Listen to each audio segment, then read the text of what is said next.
z tohto prameňa napije. Presne do hubovej kríže. To sa s ním napije, ovládne. No ja. Pozri sa na tú hársku. No, vyznala sa. Kde máš od sa? Pozrite, Jozef z toho pil a jemu nič nie, ešte stále stojí na vlastných. Tak čo?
Ešte raz.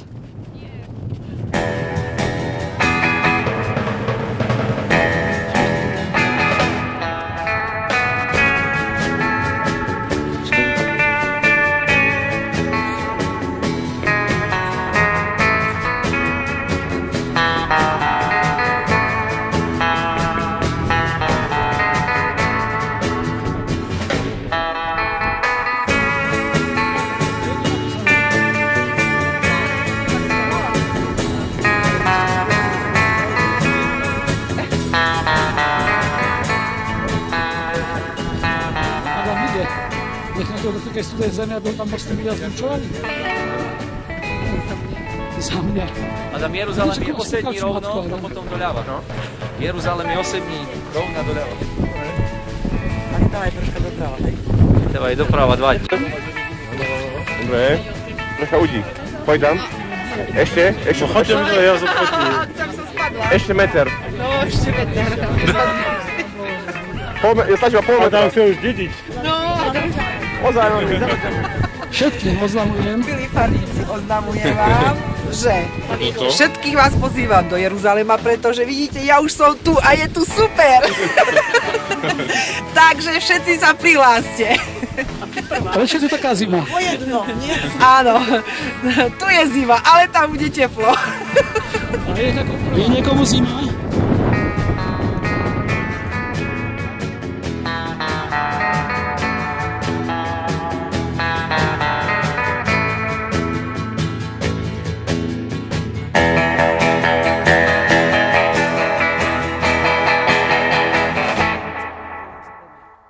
Je tu zima.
kúskovňa, to je tiež pomenovaná po jednom vlastne.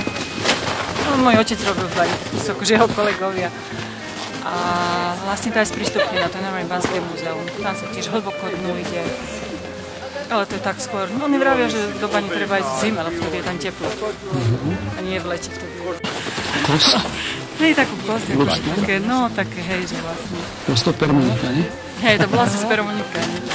Ako už býva taká spomienka vlastne tým baníkom raz za rok, býva taká pekná spomienka, ideme akože od začiatku štúrcom, tu je taký pamätník, to vidno. A každý takú skálu doniesol, takú mohyla sa stávala. Potom to zaniklo, potom sa zase ináč robila spomienka. No ale vždycky každý rok si spomenú na to, že tí baníci vlastne položili život, to zlato. Kvôli tým, čo chceli byť vlastne obohatení zlatí, lebo vlastne to sa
Adam, aj ja som tam bola, Adam bola.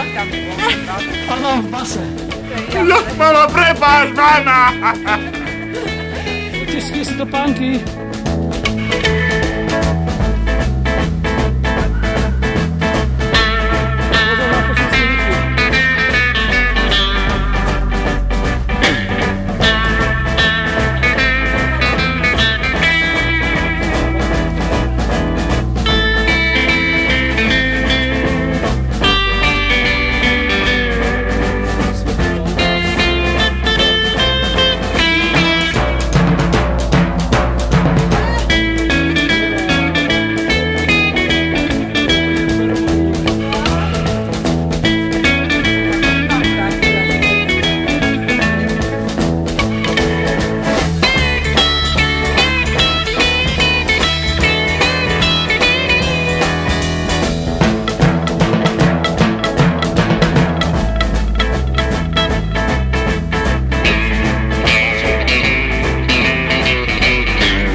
Prosím vás.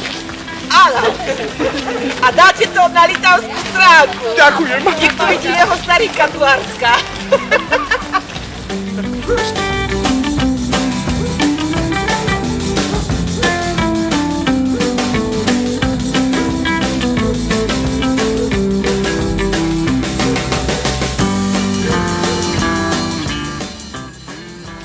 stromu.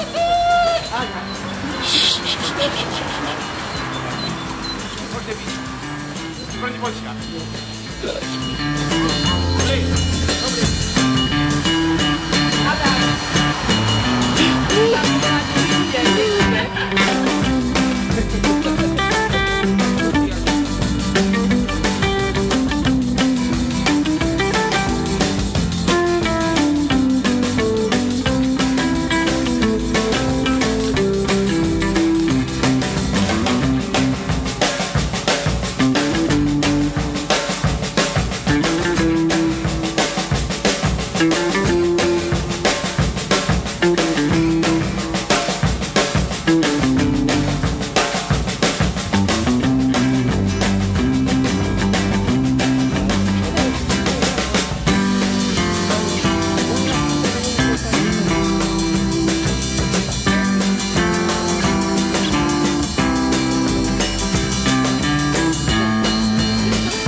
Materiál, ktorý vlastne prichádzal do týchto naziarní, do tej poltovať, tzv. plastičné kúšky, sa vlastne museli dostať do poschodie.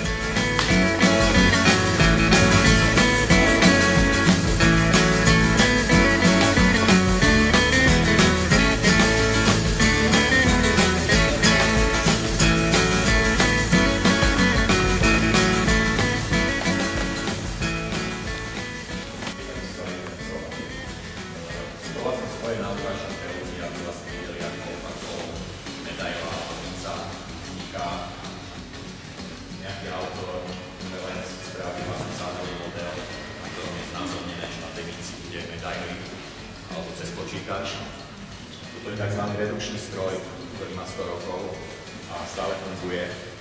Slúži na to, že z toho modelu vlastne on redukuje do oceľového špalíka.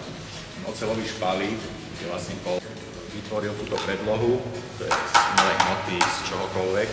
A vlastne tým, že tuto sa zase otáča ten hrot a ten človek mechanicky takto vlastne robil, tak prekopíroval vlastne do toho kovu tú predlohu, ktorú vlastne chcel. Ale toto sa dalo používať na jedné pásy, čiže tieto pásy sa potom používajú ďalej pre výrobu. To je len na ukážku, už to vlastne nefunguje.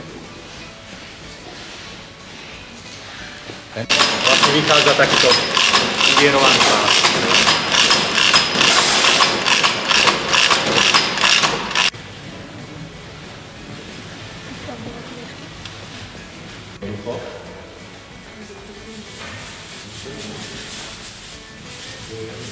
Tieto sú také špinavé, takže tu si berte. Ja som ich dal už vyčistiť. Sú zlaté, hej? No. Takže každý si zoberte po jednom.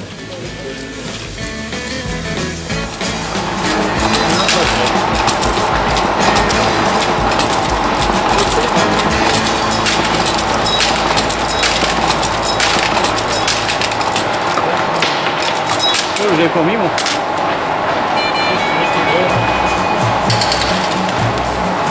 Dáva vlastne to u nás je všetko.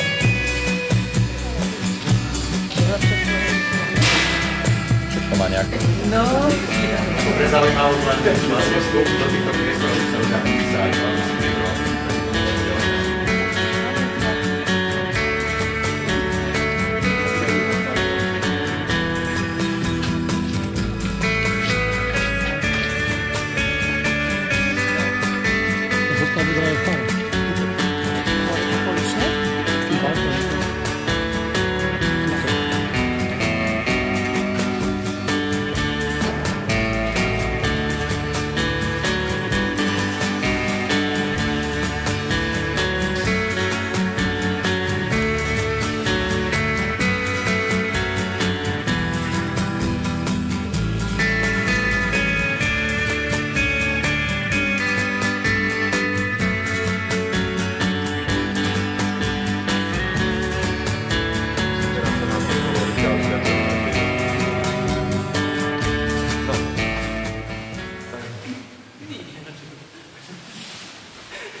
Takže nachádzame sa v kostole svätého Františka z Assisi. Tento kostol je jednoloďový barokový kostol a bol slávnostne konsegrovaný v roku 1715. Ešte donedávna tu prebiehala generálna rekonštrukcia a slávnostne požehnaný bol 10. júla 2011 zosnulým otcom biskupom Rudolfom Balážom. Vo vedľajšej miestnosti sa nachádza loretánska kaplnka, ktorá bola vlastne odkúpená od Antona Kermendyho a jeho manželky Zuzany Eufroziny. A budeme vidieť ich hroby, ktoré sa nachádzajú približne pod nami.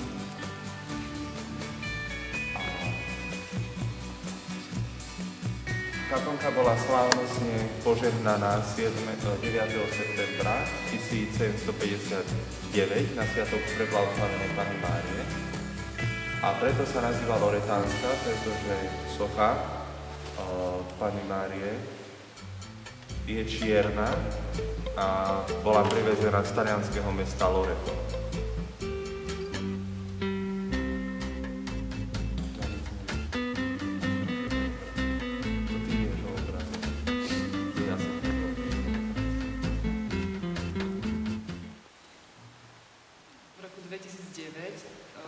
Spoločenstvo františkánske Gifra, ak niekto ich poznajú, tak boli tu a boli nám pomáhať akože s upratovaním a s opravou kláštora.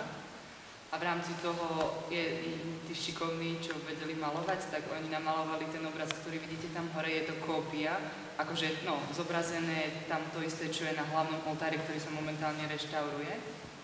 Na hlavnom obraze, aj celý oltár, ktorý je za tou modrou plachtou, tak sa reštauruje. A kým nebude zreštaurovaný, tak nebude odhalený.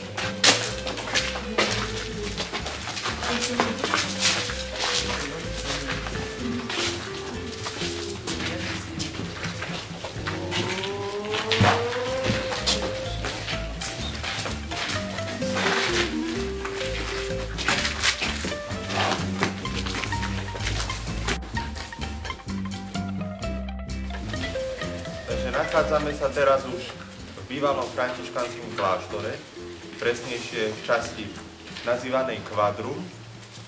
Toto slovo je odvodené od latinského slova quadratus, čo znamená štvorec. A práve tu mohli bratia františkáni sa prechádzať, mohli sa tu modliť alebo čítať Sväté písmo a práve preto, že tu mohli františkáni rozímať pod otvoreným nebom, sa táto časť nazýva aj pozemský raj.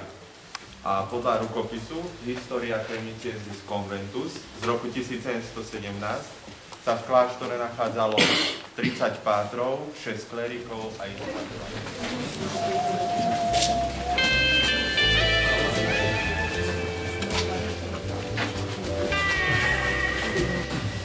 No, takže nachádzame sa presnejšie v redakčnej miestnosti, bývalej redakčnej miestnosti, v ktorej vlastne františkáni vydávali svoje mesačníky, najznámejšie Serafínsky svet, alebo ilustrovaný detský časopis Priateľov dietok.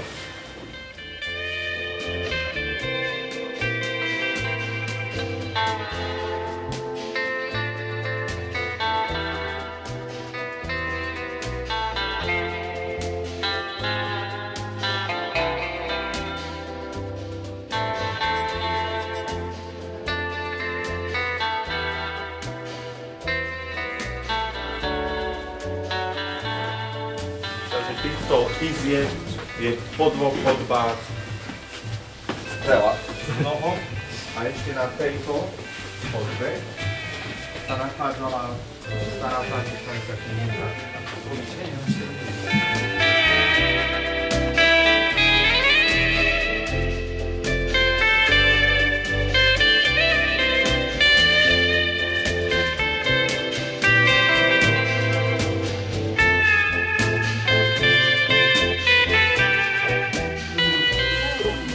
Takže môžete vidieť prvé krypty, hrobky. Tieto pravdepodobne patrili darcom, ktorí vlastne podporili alebo darovali niečo kláštoru. Môžeme vidieť, pravdepodobne tu bola pochovaná Zuzana Eufrozína v tejto krypte. A keď sa otočíte na opačnú stranu, A keď budete tam hore, tak tam sú schody a viedli do Loretánskej kaplnky, ktorou sme vošli. No teraz to už zoradiť to. Paulinka už to je skúška, hej? Už sa máme. Prijímacie skúšky na Paulinka, to je aká kosť? Toto je stehno. A povedala by som, že... Povedz na kameru. Ohryzok si a počka tam dám. Pravá kosť. Pravá stehnová kosť.